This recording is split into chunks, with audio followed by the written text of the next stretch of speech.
Hello बच्चों, आप सभी का विद्या स्टडी केयर में स्वागत है। चलिए आज हम देखते हैं कि प्रश्नावली 1.1 में क्या दिया है और कैसे इसको हल करेंगे। ठीक है बच्चों, आइए हम हल करते हैं इसको। देखिए दिया है कि पहला क्वेश्चन कह रहा है नीचे दिए गए कथन सत्य हैं या असत्य हैं, कारण के साथ उत्तर दीजिए। जैसे में दिया है, देख लीजिए, पहले में आप दे दिया है कि प्रत्येक अपरिमेय संख्या एक वास्तविक संख्या होती है। जो प्रत्येक अपरिमेय, जितनी भी अपरिमेय संख्या होती हैं वह एक वास्तविक संख्या होती है। यह बात सत्य है। ठीक है बच्चों, सत्य है। ठीक है, क्योंकि जितनी भी वास्तविक संख्याओं में होती हैं उसमें परिमेय संख्याएं भी होती हैं। क्योंकि जितनी भी वास्तविक संख्या जितनी होती हैं उसमें परिमेय संख्या भी होती हैं, उसमें अपरिमेय संख्या भी होती है। ठीक है बच्चों, जितनी वास्तविक, हम लिख देंगे सत्य, क्योंकि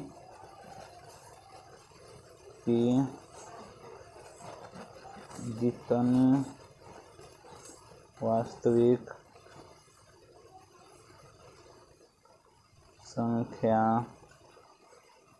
संख्याएं होती हैं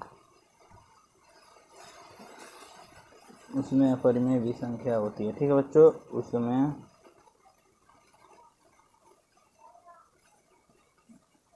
अपरिमेय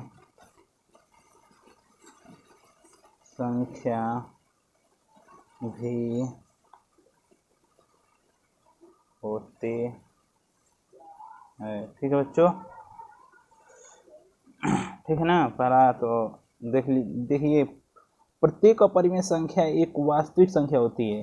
क्यों? ठीक है बच्चों, यह क्या है, बात सत्य है या असत्य है? तो यह बात सत्य है। ठीक है, क्योंकि जितनी वास्तविक संख्या होती है उसमें अपरिमेय संख्या भी होती है। ठीक है बच्चों, आइए हम देखते हैं दूसरे क्वेश्चन पे दूसरा नंबर क्या दिया गया है। चलिए बच्चों, अब आइए हम दूसरे क्वेश्चन पर देखते हैं क्या कहता है। देखिए दिया गया है कि संख्या रेखा का प्रत्येक बिंदु कड़ी में यम के रूप का होता है जहां यम एक प्राकृतिक संख्या है। तो यह बात जो है असत्य है। ठीक है बच्चों, यह बात असत्य है। ठीक है, क्योंकि आइए हम देखते हैं किस तरह की यह बात असत्य है। पहले तो हम संख्या रेखा खींच लेंगे। ठीक है बच्चों, यहाँ पर हो जाएगा शून्य। शून्य इधर जो है, इधर धनात्मक अंक होते हैं। ठीक है बच्चों, यहाँ पर हो जाएगा 1 2 3 4 5। ठीक है, 1 2 3 4 5। ठीक है बच्चों, इधर जो अंक होता है इधर होता है ऋणात्मक अंक। ठीक है बच्चों, -1 -2 -3 -4 -5। ठीक है बच्चों, तो यहाँ पर पूछ रहा है क्या कि संख्या रेखा का प्रत्येक बिंदु कड़ी में यम के रूप का होता है जहाँ यम एक प्राकृतिक संख्या है। तो प्राकृतिक संख्या है क्योंकि संख्या रेखा पर जो धनात्मक और ऋणात्मक अंक भी होते हैं। ठीक है बच्चों, इसलिए यह बात असत्य है। तो लिख देंगे संख्या रेखा पर धनात्मक और ऋणात्मक अंक भी होते हैं। ठीक है बच्चों, हो जाएगा। चलिए अब हम आते हैं तीसरे क्वेश्चन पर। ठीक है बच्चों, आइए देखते हैं तीसरा क्वेश्चन क्या कह रहा है। प्रत्येक वास्तविक संख्या एक परिमेय संख्या होती है। जो तीसरा में पूछ रहा है कि प्रत्येक वास्तविक संख्या जो एक अपरिमेय संख्या होती है, तो यह बात असत्य है। ठीक है बच्चों, यह भी बात असत्य है। ठीक है बच्चों, क्योंकि वास्तविक संख्याओं में परिमेय संख्या भी होती हैं। ठीक है बच्चों, क्योंकि जितनी भी वास्तविक संख्या होती हैं उसमें परिमेय संख्या भी होती हैं। दिया है प्रत्येक वास्तविक संख्या एक अपरिमेय संख्या होती हैं, यह बात असत्य है। वास्तविक संख्याओं में परिमेय संख्या भी होती है। ठीक है बच्चों, तो लिख देंगे कि क्योंकि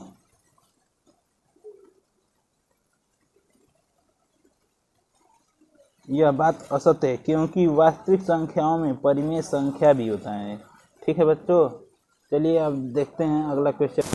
चलिए बच्चों, अब देखते हैं क्वेश्चन नंबर 2 क्या कहता है। ठीक है बच्चों, आइए पढ़ते हैं, देखते हैं क्या कह रहा है। क्या सभी धनात्मक पूर्णांकों के वर्गमूल अपरिमेय होते हैं? यदि नहीं तो एक ऐसी संख्या के वर्गमूल का उदाहरण दीजिए जो एक परिमेय संख्या है। ठीक है बच्चों, तो क्या पूछा क्वेश्चन में, क्या सभी धनात्मक पूर्णांक के वर्गमूल अपरिमेय होते हैं? तो लिख दीजिएगा नहीं। ठीक है बच्चों, उत्तर में लिखेंगे हम, ठीक है बच्चों, नहीं। ठीक है, लिखेंगे सभी धनात्मक पूर्णांकों के वर्गमूल अपरिमेय नहीं होते हैं। लिख दीजिएगा सभी धनात्मक पूर्णांकों के वर्गमूल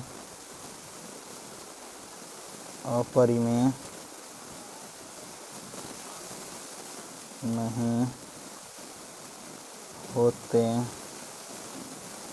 ठीक है बच्चों, जैसे हम उदाहरण में देख लेंगे कि जैसे हम लिख देंगे कड़ी में 1। ठीक है बच्चों, अब इसको हम कड़ी में जो रहता है उसको देख लेते हैं। कड़ी में 2 अंक हो जाएगा। ठीक है बच्चों, 1 गुणे 1 भी लिख सकते हैं इसको। ठीक है, जिससे एक बाहर आ जाएगा इसमें से। ठीक है बच्चों, वैसे ही हम देख लेंगे कड़ी में 2, कड़ी में 2, कड़ी में 2 को भी हम लिख सकते हैं 2, कड़ी में 2 गुणे 2। ठीक है बच्चों, यहाँ पर हो जाएगा 2, एक बाहर आ जाएगा। ठीक है बच्चों, उसी तरफ हम कड़ी में नहीं 4 यहाँ पर रहेगा, और इसी तरफ से हम देखेंगे 9। ठीक है बच्चों, इसको हम लिख सकते हैं कड़ी